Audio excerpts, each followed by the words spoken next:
Hey guys, today we're going to take a look at Prince of Persia: The Sands of Time for the PlayStation 2. Now this was a very impressive early title for the PlayStation 2 and I believe Xbox and GameCube as well. And this was basically Ubisoft's big break-in game. This is what they broke into that generation with. And they'd had some success with the PS1 and titles like Rayman and that sort of thing. But I kind of feel like Prince of Persia: Sands of Time is like their first really amazing title in my opinion. But I still really love this game, and particularly at the time, coming from the old Prince of Persia games, the old 2D ones, I played this and it just blew my mind at the time. But anyway, on front cover here we have the Prince himself, looking pretty bloody and beaten at this point. He's running along a wall though with his trademark technique, and looking pretty pretty angry. It's a very good looking front cover. We have the city from the game in the background, and we have the Prince's sword, which is covered in the sands of time, and we have the reflection of a sand monster in it. So it's a very cool looking front cover and very effective. Oh, and of course we have the dagger of time down there. So that's that. On the side, it's just the full title written in increasingly small font on the side. Pretty standard for Power Region PlayStation 2 games. And then up here we get a very nice CG render of a prince hanging off a wall and fighting off one of those really annoying bird creatures. I can't remember what that was called, but it was the the garden area of the game I think is he's supposed to be in. But you can see here it says, "In my quest for redemption, not even my death can stop me." And referring to the time travel mechanic where you could undo your failures and kind of retry. There are a lot of really unique and clever ideas in this game, and a lot of them kind of became incorporated in later titles. But anyway, we can see a few screenshots from the game, which looks a bit dated now, but still runs really smoothly and looks nice. It was very good looking for the time. And you can see, of course, they've stuck their Best of E3 awards over here, so, GameSpy Best of E3 and IGN Best of E3. But, yeah. Inside we have the disc, which is fairly Spartan compared to the rest of the box, actually, in that you've just got a plain black background and a cutout of the prince in front of it.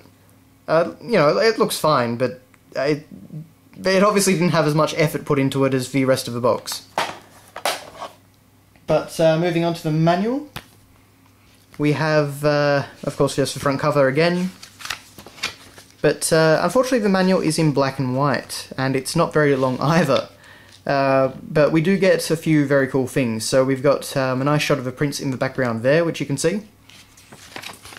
He's looking very angry in all these different shots. There's a shot of him from earlier in the game. We have a little character biography down there for the main characters, so the prince, Farah, and the vizier. And we also get images for all the different enemies in the game, the different sand creatures, and the avian ones, or the animals rather. We get a look at the different weapons that each of the main characters use, which is honestly slightly odd. The vizier's staff, I don't really know why I have something about that. We also get some information about the dagger of time and the hourglass, which holds the sands of time and stuff like that. For such a small manual, they really did try to cram a lot in there. We get stuff about the HUD, and we even get images of all the different traps in the game, and we get a rundown of all the different tricks that the prince can actually pull off, so different attacks and things like that.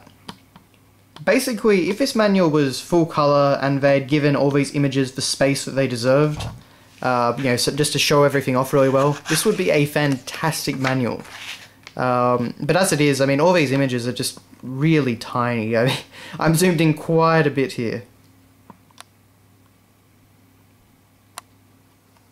So it's kind of a shame, but someone obviously was trying to do their best. And then on the back we have ad for Beyond Good and Evil, which was another fantastic Ubisoft game that actually came out at the exact same time. Now, basically Prince of Persia: Sands of Time rose to huge fame and success. But Beyond Good and Evil, while it got really good critical response, it just didn't pick up. It didn't attract the audiences like Prince of Persia. So both games deserve to be famous and to do really well, but only one of them did, unfortunately.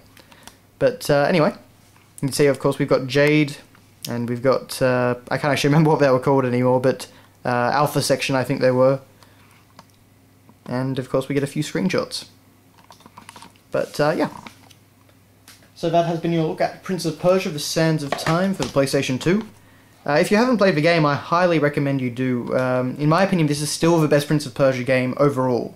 The combat engine isn't as good as the later ones, Warrior Within and Two Thrones, but the platforming is just fantastic. It feels so smooth, and it's really well designed.